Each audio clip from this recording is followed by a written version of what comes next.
Harka fuunee akkam jirtu warri baariitiif jalatti argamtan ammas warri Facebook baarii orol jalatti argamtan nagaa keessanii anis fayyaadha. Baariitiif barnoota waa'ee teknooloojiitiin wal qabatu siitingilee akkasumas aappilee garaagaraati jechaadha keessaniif fiduu keessin barsiisu. Ardhas barumsa bareedan qabadhee isiniif dhufe warroota footoo fi viidiyoo gaalarii keessaa qaban dho'ifatuu barbaadaniif footoo fi viidiyoo gaalarii keessaa qabdan akka namni isin jalaa hin argine yoo ka barbaadan taate nama jalaa dho'ifatuudhaaf jechuudha. Aappii kanatti fayyadamtaniiti aappii keep safe aappii jedhu kana aappileen haayidii godhan viidiyoo footoo nama jalaa dho'ifatuu barbaadan hedduudha. Anammootu keessaa ka beekun dasna jedheen isin barsiisaa jira. Aappii kana immoo Plaastoor keessaa isin argattu. Anis ammootu liinkii isaa viidiyoo amma dalagaa jiru kana diskiripshinii jala isinii kaa'a jechuudha. Amma YouTube kiyya ammoo subscribe godhuu hin dagatina. YouTube kiyya argatuuf YouTube irra ni seentanii YouTube irra hogguu seentanii kaatan bakka sarchi kana dhuftanii bakka sarchi kana gizee dhuftanii jettan baariitiif jettanii barreessitanii baariitiif jettanii gizee barreessitan isinii fidanii eeggattu. Kunoo haala kanaan isinii fida. Subscribe mallattoo jedhu kana ni tuqxanii mallattoo bilbilaattu isinii dhufa. Mallattoo bilbilaa san olirra ni godhattu jechuudha. Akka wanti an gadi dhiisu yeroo san isin bira dhufuuf viidiyoolee duraan gad dhiise argatuudhaaf ammootu bakka profaayilaa kanarra tuqxanii namoonni hedduun ammootu as jala laalan jechuudha. Viidiyoo as jalatti viidiyoo muraasa qofa isinii fida malee viidiyoo hunda isiniin fidu. Bakka profaayilaa kana gad tuqxan jechuudha. Profaayilaa kana ni argitanii isarra gizee gad tuqxanii jettan ni eeggattu. Kuno bakka profaayilaa irra gizee gad tuqxanii jettan haala kanaan isinii fida. Gizee isinii fidee jedhe ammootu kuno bakka kana gad tuqxan jechuudha. Isin viidiyoos bakka jedhu kana viidiyoosii kanarra gizee gad tuqxanii jettan viidiyoolee an duraan gad dhiise hunda isaatu tartiiban bifa kanaan isinii fida jechuudha. Viidiyoolee barumsa hedduun dalageetiin jira. As keessaa ka isinitti tole ka barbaadan ilaaltanii viidiyoo kiyya ammoo laayik godhuu hin dagatinaan isiniin jedha. Barumsa akka isinii dalaguu barbaadanis koomentii jalatti naa himaa. Anis yaada keessan irratti hundaa'uudhaan yaada keessan irratti hundaa'ee isinii dalaga jechuudha. Bifa saniin wal gargaarra. Anis ammootu faamilee naa ta'a jechuudha. Anas na jajjabeessa isiniifis barumsa ta'a. Kana waan ta'eef wal haa jajjabeessinu.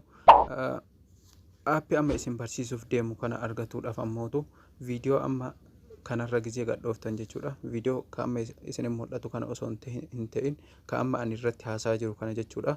Bakka kana gad tuqxan jechuudha. Bakka diskiripshinii gizeen isiniin jedhu bakka awwanna akka qastii jirtu tana yookiin ammootu barreeffamuma kanarra gad tuqxanii barreeffama kanarra gizee gad tuqxanii jettan aappicha buufachuuf jedhee jala kanatti isinii barreessa. Liinkii isaa isinii kaa'a jechuudha. Liinkii bulee irra gizee gad tuqxanii jettan daayirektii gama Plaastoor isin geessa. Isin ammootu instaayil ni godhattanii gama Googil illee yoo ka isin geessu taate jechuudha. Daawulood ka jedhurra gootanii dhooftanii gizee jettan ofiinuu daawulood isinii ta'a jechuudha. Bifa saniin ni buufattu. Amma ammoo aappicha isin deemsisa. Aappicharra gizee buufattanii jettan aappicha bifa kanaan isinii baha. Eegas irratti gad dhooftanii gizee jettan amma paaswordii lakkoofsa mistiraa mataa keessanii kan namni isin jalaa hin argine itti galchattu. Anammame duraan itti galchee jira waan ta'eef kuno okay jettanii okay gizee jettanii kuno add pictures bakka jedhu kana dhuftanii kuno as keessaa wantoota qabdan isinii baasa jechuudha. Isin ka barbaadan ammootu as keessatti irratti gadi tuqxanii dho'ifattu. Kuno viidiyoolee kun amma viidiyoodha. Kun ammootu fotoodha. Bifa kanaan viidiyoo fi footoo qabdanis isinii fide jechuudha. Isin ka barbaadan keessaa ni dho'ifattu. Ammas gama gaalariis gizee deemtanii jettan ammootu gaalarii keessa seenee isin garsiisa. Amma waan tokko gizee dho'ifatuu barbaadan as gaalarii keessa isin seentu. Amma waan tokko dho'isee isin garsiisame. Ammame footoo kiyya kanarra gizeen gadi dhahu. Sekondii lamaaf gadi qabdanii gizee gad qabdanii jettan sheer ka jedhu ilaaltanii bakka sheer jedhu tuqxanii bakka sheer jedhu tuqxanii gizee jettan aappilee qabdan isinii baasa. Isin ammootu kunoo dho'ifatuu barbaadan waan ta'eef keep safe appilikeeshinii kana ilaaltanii irratti gadi dhooftanii amma dhokatee jira jechuudha. Achi keessatti kunoo bahee jira.